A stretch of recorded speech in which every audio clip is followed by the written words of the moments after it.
Oh, yeah, dude. Yeah, he was like, no, no, no, don't shoot. And I was like, ka-ka-ka-ka-ka. Yeah, durka, durka, durka. Uh-huh.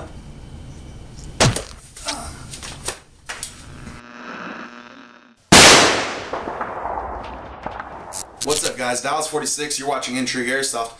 Hey, wanted to do a little tutorial, a little how-to, a little DIY, do-it-yourself on how you can make your own airsoft-safe foam tactical tomahawk. Kind of cool. You know, it's the same premise as using a rubber knife, getting a knife kill in airsoft. Airsoft, you know, closely follows video game trends and real-world tactical trends.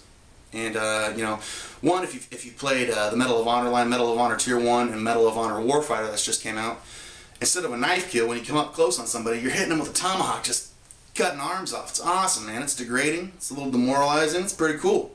Plus, the freaking tomahawk. I mean, it's just, you know, primitive, just caveman. Rah! It's awesome. So I made an airsoft version so I can do the same thing on the field. Now, keep in mind, you know, you don't want any weight to it. You don't want it to hurt anybody, obviously. You know, you don't, we're not throwing this. This is going to be a handheld thing. We're just talking to tap. You know, it'll be cool. Looking on your gear, whatever. This one here is made out of closed cell padding. A little closed cell foam on top. I just shaped in kind of a hatchet, tomahawk head on it. It's a real lightweight aluminum plastic coated handle here. You know, wrapped it up with a little electrical tape up top. Hit it all with a little flat black. There you go. This thing maybe weighs, I don't know, 4 or 5 ounces. Real lightweight, you know, it's got no weight to it, but it's a tomahawk, and it's for airsoft, and it's safe. Make your own.